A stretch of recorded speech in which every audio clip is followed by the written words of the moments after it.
네, 지금부터는 정치권 주요 이슈들 짚어보겠습니다. 오늘은 성치훈 전 더불어민주당 정책위 부의장, 손수조 국민의힘 미디어 대변인과 함께하겠습니다. 안녕하십니까?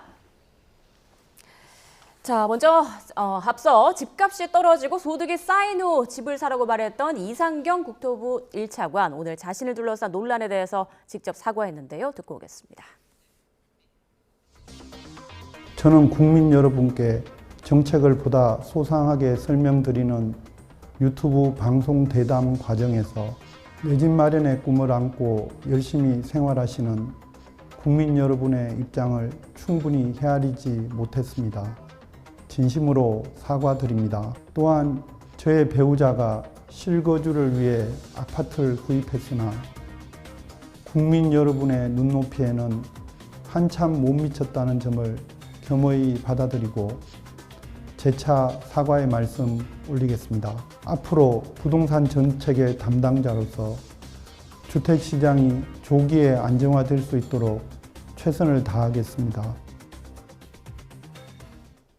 네, 논란의 발언과 갭 투자 논란에 대해서도 사과를 했는데 어제 민주당 한준호 최고위원이 이에 대해서 사과를 하면서 왜 민주당에서 사과를 하냐 이런 비판이 나왔었잖아요. 이에 대한 또 행보일까요? 뭐 이어지는 거라고 볼 수 있겠죠. 네. 저희는 집권 여당이기 때문에 정당에서 좀 더 민심에 민감하게 반응할 수밖에 없습니다. 그렇기 때문에 한준호 최고위원을 비롯한 여러 의원들께서 이 목소리에 대한 우려를 표하셨고 그렇기 때문에 이제 정부에서 반응한 거라고 보면 될 것 같고요. 이상경 차관이 대학 교수 출신이세요. 예. 그렇기 때문에 아무래도 이 고위공직자의 발언 하나 그리고 단어 하나가 국민들의 마음에 어떻게 영향을 끼칠지에 대해서 좀 신중하게 생각하지 못하고 발언을 했다라는 지적들이 여러 군데에서 있었던 것이고요. 이상경 차관이 말하고자 했던 바는 다 압니다. 그 인터뷰를 전부 다 들어보면 정부가 최대한 집값을 안정화시키게 노력을 하고 그리고 최대한 뭐 낮춰보기에 노력할 테니 그때까지 지금 빚내면서 이자를 내가면서 사는 것보다는 최대한 안정이 됐을 때 사는 게 어떻겠냐라는 이야기를 하기 위한 그 말을 전달하기 위한 건데 지금 근데 국민들 지금 빚을 내면서 아파트를 사고 계신 분들은 공포감 때문에 그렇게 달려드는 거잖아요. 그러니까 이 집값이 좀처럼 안정되지 못할 것이다. 계속 오를 것이다라는 불안감 때문에 달려들고 있는 것이기 때문에 그 불안감이 아직 완벽하게 해소되지 않은 상태에서 좀 그냥 있다가 돈 모아서 살아라는 발언 자체가 너희들은 사지 않았느냐. 특히나 또 아까 본인의 이 아파트와 관련된 발언을 한 것 자체가 본인은 아파트 그렇게 갭 투자로 보이는 그 투자를 통해서 샀으면서 왜 일반 국민들은 못하게 하느냐. 왜 일반 국민들은 투기꾼으로 몰아가느냐. 이런 여론이 있을 수 있는 것이기 때문에 글쎄요. 전 사과는 잘했다고 보는데 일단 갭 투기 의혹을 받고 있는 본인의 그 실거주 목적이라고 말했습니다만 네. 그거에 대해서는 아직 명확하게 뚜렷하게 해소가 됐다고 저는 보지는 않습니다. 네, 갭 투자 논란에 대해서는 배우자가 실거주를 위해서 아파트를 구입했다 이렇게 해명을 했는데 자, 이렇게 사과를 하고 나서도 야권을 중심으로 비판이 나오고 있습니다. 질이 없는 유튜브로 사과를 했고 또 배우자 탓을 했다 이런 비판이에요. 네, 아무래도 지금 부동산 대책을 둘러싼 특히 이제 실거주분들의 어떤 분노들, 특히 이제 차곡차곡 자신의 자산을 계획을 세워가면서 언젠가 집을 마련해야지 했던 청년들의 분노가 굉장히 큰 상황입니다. 지금 이창경 차관의 어떤 이제 말이 여러 가지 면에서 분노를 일으키는 이유는요, 크게 한 3가지 정도를 짚어볼 수 있을 것 같은데요. 먼저 첫 번째 말씀 주셨던 유튜브에서 일단 논란의 발언도 나왔고 사과도 일방적인 그냥 일방적인 소통 방식 유튜브를 취했다라는 겁니다. 이 국토부의 차관이라는 자리는 결국 이 부동산 정책을 만든 장본인이기도 할 것이고요. 이재명 대통령의 어떤 부동산 스승이라고도 일컬어지죠. 그래서 굉장히 책임 있는 자리에 있는 분이 왜 유튜브에 나가서 본인이 그렇게 경솔한 언행을 했느냐라는 문제, 그리고 이거에 대해서 문제가 있다고 지각을 했을 때 왜 또 일방적인 유튜브를 통해서 이렇게 사과를 하느냐는 거예요. 그 방식, 소통의 방식에 대한 문제가 일단은 문제가 있었고, 두 번째는 제 발언 자체가 내용을 보시면 집값이 떨어지면 돈 모아서 살아 이거였는데 사실 2가지 다 문제죠. 집값이 떨어지기는 할까요? 이거에 대한 불안한 우리 시장의 심리, 그리고 두 번째는 돈을 모아서 살아. 언제 돈을 모읍니까? 지금 청년들의 월급을 비추어 보면은 약 한 30년 정도는 안 쓰고 꼬박 모아야 이 집을 산다고 얘기가 되고 있는데 언제 그렇게 모아서 사라고 하는 건지. 그러니까 3번째의 문제가 바로 이 지점인데요. 바로 내로남불입니다. 본인께서는 약 30억 이상의 그 아파트를 소유하고 있으면서 또 갭 투자 이런 논란이 있는데 우리 청년들에게는 언제든지 돈 모아서 나중에 사라라고 했기 때문에 본인의 말과 행하는 정책 사이에 이제 이질감이 있는 것이죠. 그러니까 이런 부분들 때문에 굉장히 시장에서는 분노의 목소리가 큰 것 같습니다. 네. 네, 문제 문제는 이상경 차관의 이런 지금 사과만으로 끝날 일이 아니고요. 지금 박지원 대표께서도 사임하라 이렇게 압박을 하고 있습니다.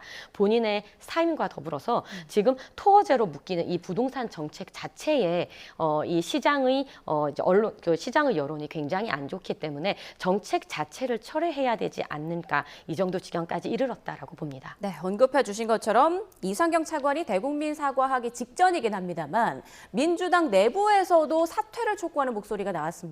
박지원 의원의 말 듣고 오겠습니다. 그 사람은 나쁜 사람입니다. 책임을 지고 사퇴하는 것이 좋고 또 김인덕 국토교통부 장관도 해임을 김인석 총리한테 내는 것이 좋고 대통령은 무조건 책임을 물어서 내보내야 된다. 오동잎 떨어지면 가을이 온 것을 알아야 돼요. 당 최고위원이 사과를 한다고 하면은 내가 책임져야 되겠다. 이걸 알아야죠. 알면서도 버티면 되겠다 하겠죠. 저는 그 아주 파렴치한 사람이라고 생각해요. 나가야 돼요. 네, 박지원 의원 아주 강한 톤으로 얘기했습니다. 나쁜 사람이라고 표현을 했는데 사퇴를 해야 한다고 생각하십니까?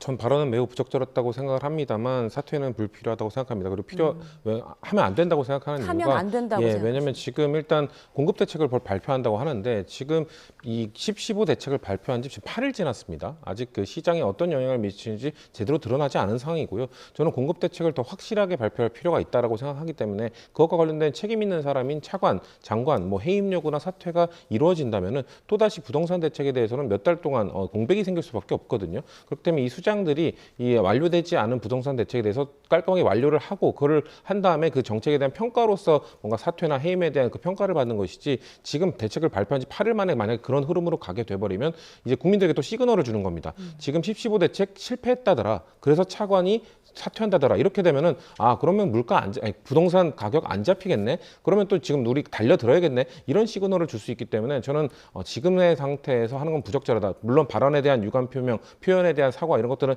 저는 100번이라도 부족하지 않게 계속 해야 된다고 생각합니다만 이 정책의 책임자, 이 정책을 설계해야 되는 책임자가 이 상황에서 이 정도 상황에서 갑자기 사퇴를 한다? 저는 정책의 공백이 더 국민들께 그리고 국가에 안 좋을 거라고 생각을 하기 때문에 일단은 마무리하고 후속 조치를 한 이후에 본인의 거취를 생각하는 게 필요하다고 생각합니다. 지금은 사퇴할 시점이 아니다라고 말씀하셨는데 자, 오늘 민주당 복귀왕 의원의 발언도 지금 도마 위에 오르고 있습니다. 어떤 말을 했냐면 15억 정도면 서민들이 사는 아파트라는 인식이 있다라고 말을 하면서 중산층 그 이하의 대상이 되는 분들은 전혀 건드리지 않은 정책이다라고 설명을 했거든요. 여기에서 이제 15억이 서민이냐, 그럼 우리 집은 뭐냐라는 또 비판의 목소리가 나오고 있습니다. 그러게요. 이 말씀에 의하면 저는 서민 축에도 지금 못 끼는 상황인데요. 많은 청년들 그리고 무주택자분들의 마음을 정말 아프게 하는 발언인 것 같습니다. 지금 민주당 측에서 나오고 있는 여러 발언들이 굉장히 현실 감각이 떨어지는 그런 발언들이 나와서 많은 분들의 공분을 사고 있는데요. 지금 마치 부동산을 가지고 지금 나오는 11호 정책과는 전혀 반대되는 행보를 보이는 분들에 대해서 부동산 을사오적이다 이런 표현까지 나오고 있어요. 가령 예를 들면 앞서도 말씀드렸던 제가 조금 읽어드리면 이상경 국토부 제1차관이 33억짜리 강남 아파트 소유를 하고 있고 김병기 원내대표 강남의 장미 아파트 그리고 이찬진 금융위원장 서초구 소재 아파트 이한주 민주연구원장 강남 아파트 진성중 의원도 역시 대출을 끼고 구매한 아파트 김용범 대통령실 정책실장도 일명 딱지를 구입했던 그 강남의 아파트가 지금은 서초에 꽤 많은 또 시세를 웃돌고 있는 그런 아파트 상황입니다. 그러니까 지금 이 11호 정책을 설계했던 많은 인사들이 오히려 본인들께서는 대출을 끼고 이렇게 또 고가의 아파트 30억을 훌쩍 넘는 아파트를 소유하고 있다는 측면에서 굉장히 이건 뭐냐, 굉장히 현실 감각이 떨어지는 그런 발언들을 하고 있는데요. 지금 우리 성치원 위원장님 말씀하셨던 조금 기다려줘야 된다라는 부분이 한번 되짚어 보시면 왜 이 시장은 이 지금 대통령 이재명 정부의 부동산 정책을 조금이라도 기다려주지 않을까, 왜 이렇게 불장처럼 갑자기 뜨겁게 달아오를까를 한번 보시면 문재인 정부 시절에도 지금과 똑같이 대출을 막고 규제 일변도의 부동산 정책을 폈었죠. 무려 28번의 부동산 정책이 나왔습니다. 하지만 그 5년간 정부 동안 부동산 가격은 무려 111% 상승이라는 굉장히 부동산 집값 잡기는커녕 굉장히 많이 올랐던 그런 역사가 있습니다. 그러니까 우리 부동산 시장은 학습 효과가 있는 것이죠. 이 정책을 펼쳤을 때는 도저히 집값이 잡히지 않는다라는 학습 효과를 갖고 있기 때문에 이러한 정책을 펼칠 때 더 이상 시장이 따라와 주지 않는다는 겁니다. 그래서 저 역시 누구 한두 명의 사임이나 사퇴로 이 문제는 해결될 것이라고 보지 않고요. 그래서 이 토어제가 정책이 완전히 다시 폐지돼야 된다라고 생각을 하는 것이고요. 그래서 지금 뭐 15억이면 서민이다라고 하는 굉장히 현실에서 떨어진 이런 생각을 갖고 있는 분들이 정책을 펴기 때문에 현실과 굉장히 괴리되어 있다 이렇게 보입니다. 자, 손수조 대변인께서 언급한 그 내용을 담아서 국민의힘 주진우 의원은 노래까지 만들었습니다. 들어보시죠.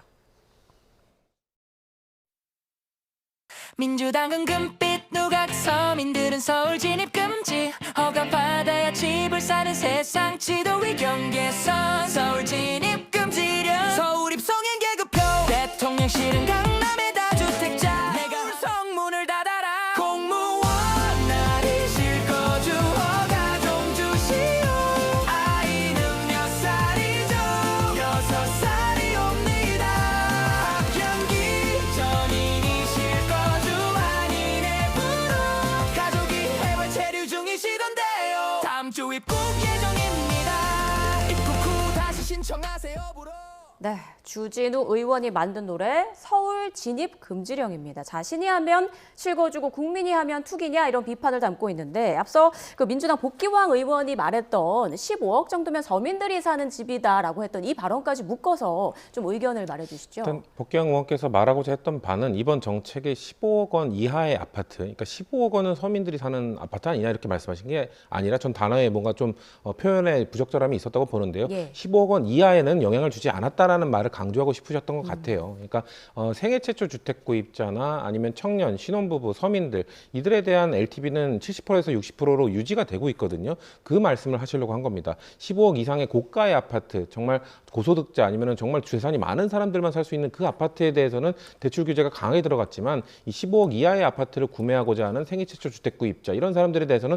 전혀 건드리지 않았다라는 말씀을 하고 싶었던 걸로 보여지고요.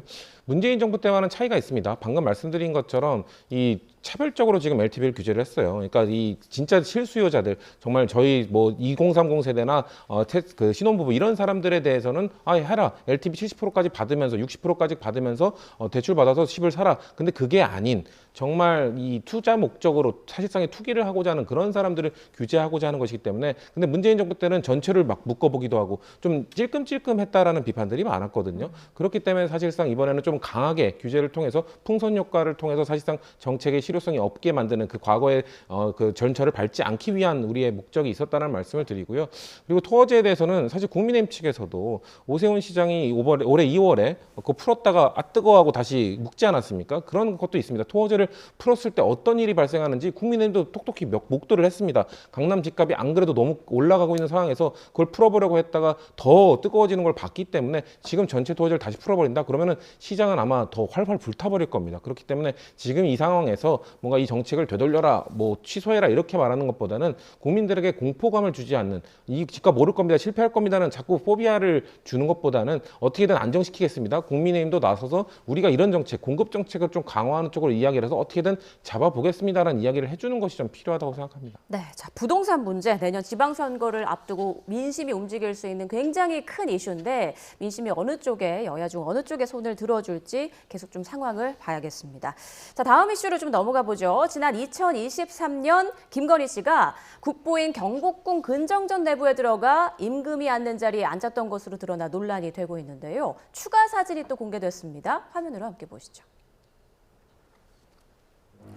네, 먼저 공개된 사진부터 보겠습니다. 경복궁 근정전에서 김건희 씨가 맨발에 슬리퍼를 신은 채 허리에 손을 올리고 무언가를 보고 있고요. 바로 옆에는 김건희 씨에게 금거북이를 준 의혹을 받는 이배용 전 국가교육위원장이 서 있습니다. 이날 김 씨는 어좌, 그러니까 왕이 앉는 자리에도 앉은 것으로 드러났습니다. 이에 대한 질의가 어제 국감장에서도 나왔는데 들어보겠습니다. 대한민국 국보 경회로 네. 김건희의 불법 침범 및 훼손 사건에 대해서 이야기를 좀 하고자 합니다.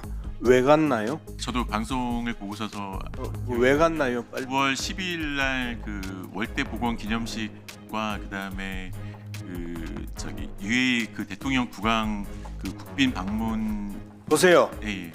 당시에 그 우선 기념 답사 차원에서 아마 설명을 들으시러 간 걸로 저는 기억이 됩니다. 세상에 대통령 부인이 사전에 답사를 가는 경우가 어디 있어요? 그때 행사 말이 되는 소리를 하세요. 김건희가 왜 용상에 앉았냐고, 건정전에서.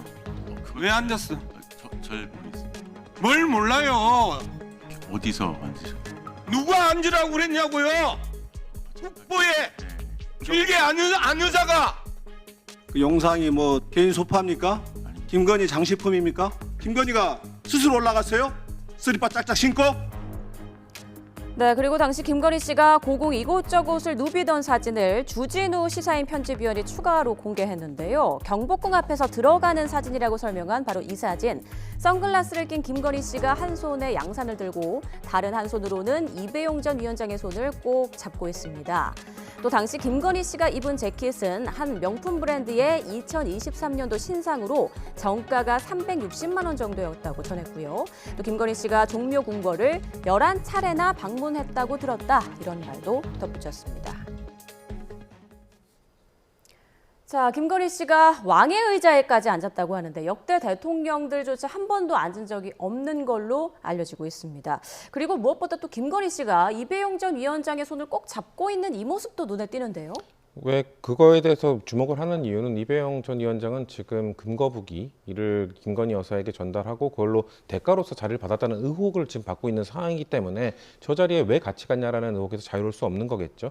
사실 김건희 여사에 대해서는 유네스코 문화유산이었던 종묘에서 냉장고 갖다 놓고 차담회 했다는 것 때문에 비판을 받았었죠.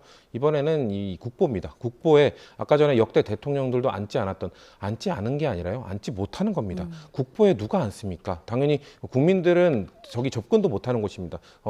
정말 특별한 날에 잠깐 동안 공개를 해서 국민들도 그 근처만 볼 수 있도록 하는 것이 국보거든요. 근데 국보에 저렇게 맨발로 가서 실내용 슬리퍼를 신고 올라가서 저렇게 마치 집회 앞에 있는 공원에 드나들듯 하고 있는 것 자체가 김건희 여사가 얼마나 이 권력을 남용하고 사적인 것과 공적인 것의 구분을 제대로 하지 못하는 것가 드러나는 것이거든요. 그렇기 때문에 저 이배용 위원장은 저기서 왜 불렀는지 아마 뭐 역사학자이기 때문에 관련된 설명을 듣기 위해 불렀다고 하는데 그거에 대해서 납득하실 국민들이 얼마나 될까요? 저는 이배용 위원장이 되는 과정에 있어서 의혹도 그렇지만 김건희 여사가 여기에 갔을 때 얼마나 많은 법들을 어기면서 갔는지 하나하나 밝혀서 그거에 대한 죄값을 치러야 된다고 생각합니다. 네, 그리고 당시 경복궁 관리 일진의 그 특이상란에 김건희 씨를 VIP로 지칭했다라는 사실도 알려지고 있습니다. 네, 우선 뭐 불필요한 논란을 이제 일게 만든 것에 대해서 정말 저도 착잡한 심정인데요.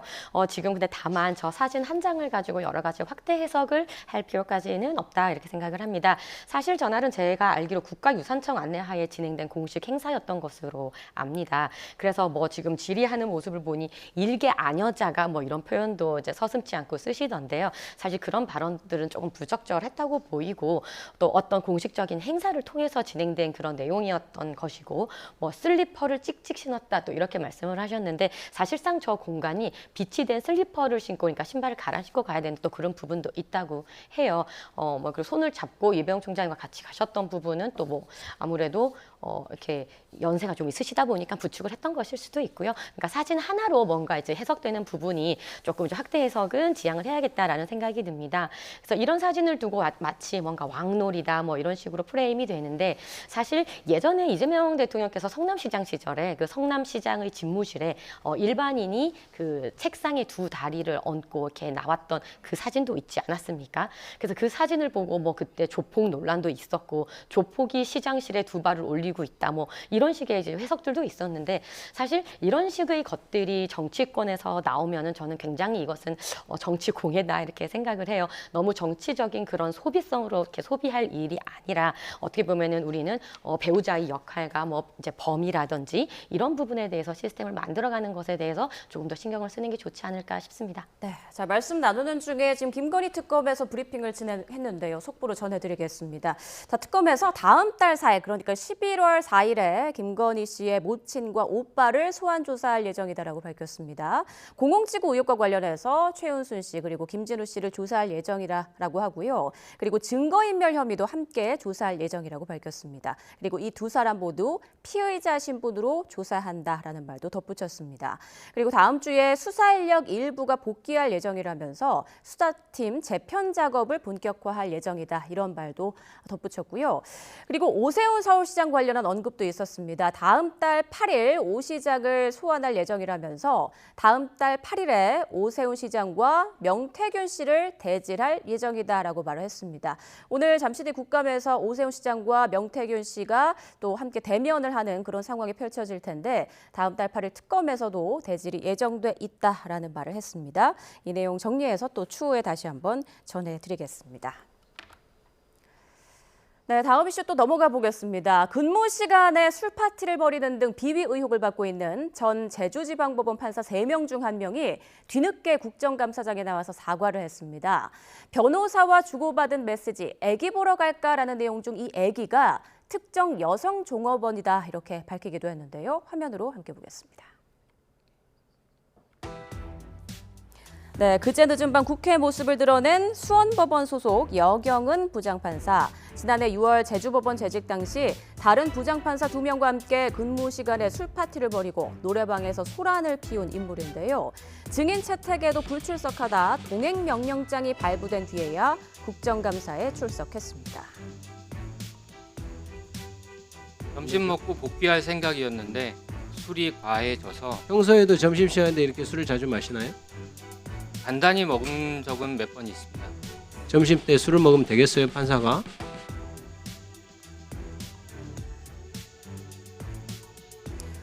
네, 재판거래 의혹까지 받고 있는 가운데 변호사와 나눈 메시지에 대한 질의도 이어졌는데요. 오늘 2차는 쓱 애기 보러 갈까? 이게 애기란 게 무슨 뜻입니까? 특정 종업원을 지칭하는 이야기였습니다. 어디의 종업원이죠? 7080 라이브 카페의 종업원입니다. 그러면 거기에 근무하는 어떤 특정 여성을 가리킨 말인가요? 그렇습니다. 법원의 부장판사면 변호사하고 어울리는 것 자체가 이른바 청탁금지법 위반의 소지가 있고 네, 신중하지 못한 처신이었다고 깊이 반성하고 있습니다. 708 네, 함께 술자리를 했던 다른 두 부장판사는 동행명령에도 끝내 나타나지 않아 법사위는 국회 모욕죄로 고발하기로 했습니다. 자, 근무 시간에 낮술 마시고 노래방 가고 또 변호사와 주고받은 메시지에서 여종업원을 애기라고 지칭한 상황까지 부장판사가 결국 사과를 했어요. 사과만 하면 되는 건가요? 그리고 참 나쁘끄러운 이야기를 다루게 되는 게 참 유감스럽고요. 예. 저렇게 부장판사가 지금 점심시간에 그럼 그때 말고 술 먹은 적 있냐니까 답변을 제대로 못하네요. 예. 그러니까 여러 차례 있었다는 걸로 보여지고요. 그러면 오후에 만약에 재판이 있었으면 국민들의 판결은 술 먹고 한 겁니까? 저런 식의 모습을 보이는데 저런 사람들의 저런 행동을 보인 사람들에 대한 제대로 된 처벌이나 내부 규제 이런 것들이 과연 이루어지고 있는가? 그렇기 때문에 사실 우리가 사법개혁을 이야기하는 것이 상권분립의 취지 아래에서 서로에 대한 뭐 고유의 권한을 인정해주긴 합니다만 사법부 내에서 자체적인 정화작용이 없으면 저런 부장판사 제대로 처리하고 이런 것들을 못 보여주고 있지 않습니까? 떳떳하게 또 지금 아직 그 판사직을 유지하면서 또 국민들의 판결을 하고 있지 않습니까? 국민들 이 판사 대법원은 사법부는 국민들의 신뢰도가 가장 생명과 같은 것입니다. 저런 식으로 술 먹고 판결한다는 국민들에게 인식을 심어준 사람이 처벌받지 않고 여전히 판사로서 국민들의 뭔가 유무죄를 가리고 있다. 이렇게 생각하면 국민들께서 사법부를 신뢰할 수 있을까요? 저는 그렇게 저렇게 사과 한 번으로 넘어갈 것이 아니라 저는 사법부에서 대법원에서 저런 사람들에 대한 징계를 왜 제대로 하지 못했는지 어떻게 이루어지고 있는지 앞으로 어떻게 재발 방지를 할 것인지에 대한 입장을 표명하지 않으면 국민들께서 사법부를 신뢰하시기 어려울 거라 생각합니다. 네, 그런데 송석준 의원은 개인의 일탈이 사법개혁과 무슨 관련이 있느냐라고 반발을 했어요. 글쎄요. 제 생각에는 이 사안에 대해서 좀 크게 세 가지로 조금 이제 우리가 문제 제기를 할 수 있는 부분이 있다고 생각을 합니다. 먼저 첫 번째는 그런 것이죠. 근무 시간에 이제 음주와 이제 이런 이제 행동이 있었다라는 부분입니다. 그래서 근무 시간에 이렇게 판사가 뭐 음주를 했다거나 하는 부분에 있어서는 여야 할 것 없이 이 부분은 문제 제기를 하고 지적을 받아야 저는 마땅하다고 생각을 하고요. 그리고 두 번째는 이제 이러한 국회의 의문 제기가 있었을 때 국회에 출석을 하여서 자초지종을 얘기를 꼭 해야 되는 부분이 있는 것이죠. 지금 국민의힘 입장에서 김현지 실장에 대해서 국감에 출석하지 않는 거에 대해서 문제 제기를 굉장히 강하게 하고 있지 않습니까? 이런 것처럼 누구든지 이제 문제 제기에 대한 이제 답변을 해야 되는 의무가 있을 때는 피하지 않고 나와서 자초지종을 설명해야 그것에 대한 투명성과 신뢰가 높여지는 것이라고 생각을 해요. 그리고 가장 중요한 것은 세 번째인데요. 결국은 판사와 변호사 간에 어떤 그런 개입이 있었느냐 하는 그런 부분이시죠. 말씀 주셨던 국민들의 어떤 사법부에 대한 신뢰의 문제입니다. 예전에 이재명 당시 성남시장 시절에 이재명 성남시장이 대장동 일당들과 시로코라는 불법 유흥주점을 갔을 때 뭐 성접대 논란이라든지 이런 것이 있었고 법정에서 증언으로서 그런 곳에 같이 갔다. 그러니까 시장과 대장동 일당들이 유흥주점을 같이 갔다라는 것을 증언을 했던 일이 있었어요. 그것에 대해서도 국민의힘 입장에서는 굉장히 문제 제기를 강하게 했었거든요. 그렇기 때문에 이런 사안들에 대해서는 여야 할 것 없이 나와서 떳떳하게 모든 것을 인실짓고 이야기하는 것이 바람직하다라고 생각을 합니다. 네, 이 부분은 또 경찰 수사가 이루어지고 있는 부분이 있으니까요. 그 결과도 좀 두고 봐야겠습니다. 자, 두 분과는 여기서 인사 나누겠습니다. 지금까지 성치훈 전 더불어민주당 정책위 부의장, 손수조 국민의힘 미디어 대변인과 함께했습니다. 고맙습니다.